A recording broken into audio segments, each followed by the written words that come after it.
All right, guys, so hopefully this is going to work this time. We're going to go over what's expected of you for this element hero or villain project.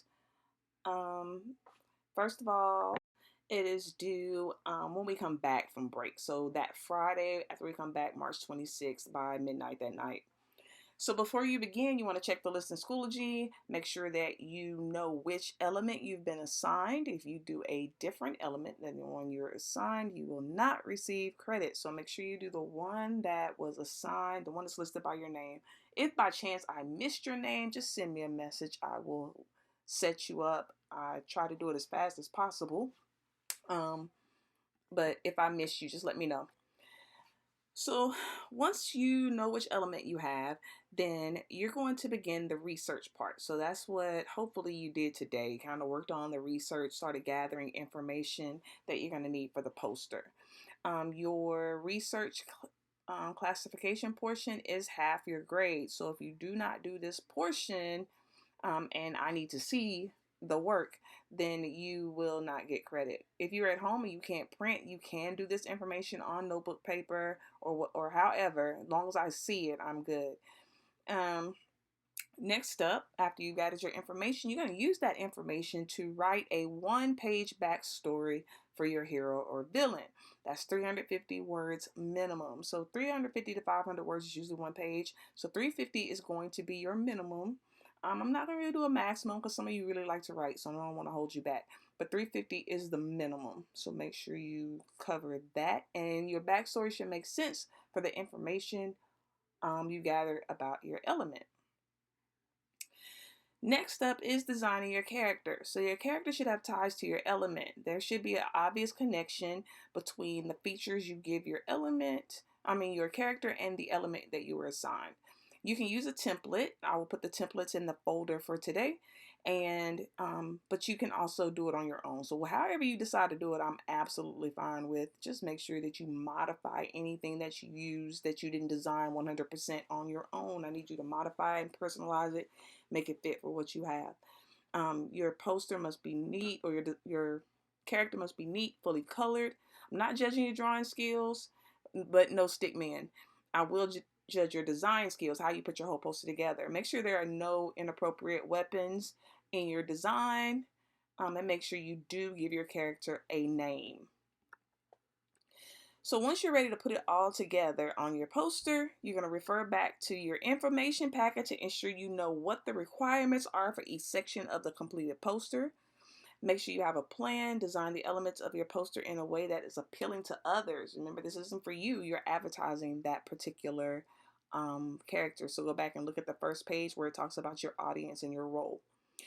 Be professional. Make sure your grammar, spelling is correct.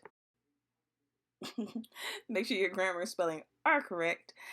You don't want any leftover pencil marks on there. It should look like a nice professional poster. If you're doing this by hand, make sure you use a ruler when necessary. If you're doing it digitally, just make sure you're kind of making it aesthetically appealing. Make sure that when it's time to take a picture of your poster to turn in, that you take a clear picture of the finished poster. I'm going to assume, like sometimes the notebook pictures, that it's blurry in an attempt to cover up incomplete work. So make sure that you do actually take a nice clear picture. And even though your background story is going to be on your poster, you're going to also submit that separately so I can make sure I can read it instead of trying to read something itty bitty on your poster. So make sure you're doing the work. No cheating. Here's your sample poster. So this one would be for bromine.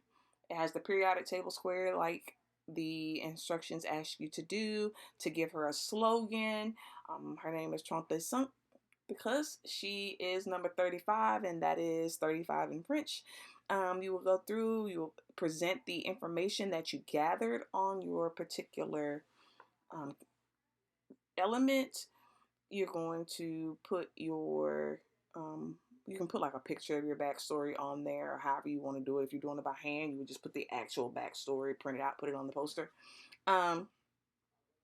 But it's pretty simple. You're just going to go and present all that information that you gathered. It should be simple. I don't think it's really a hard assignment. Last year's kids did an excellent job with it. I think that's the last thing we did before everything shut down. But they did a really, really good job. I'm expecting great things from you guys too. So make sure you are doing it. This means that one of your first assignments when we come back for the fourth 9 weeks is a summative. Um, so this is a summative grade. Some of y'all need that cushion. Make sure you are doing what's required of you and submitting it on time. So you've got the rest of this week to work on it in class. You also have, actually, that's going to be it. So when we come back, you won't have a lot of time to work on it. Maybe just that Monday that's remote. I think that might be your only assignment that day is to work on, make sure your poster's finished up. You do have mock star that week, so you won't get a lot of class time to work on that. Plus, we need to move on to the next thing and start chemical reactions and formulas and all that stuff. So this week is pretty much all the class time you're going to get this week and that Monday. So if you have any questions or concerns, please call me. Not call me, don't call me. Email me or send me a Schoology message. Some of you can get through on Schoology, some of you can't. I don't know. I still don't know what's up with that. But if I am there today, great. I'm not sure. I have some sick kids and I don't want to come spreading whatever they might have. So I'm trying to figure out what they have before I come back. I want to be responsible and not make you guys sick. So have a good day. Hope to see you. Bye bye.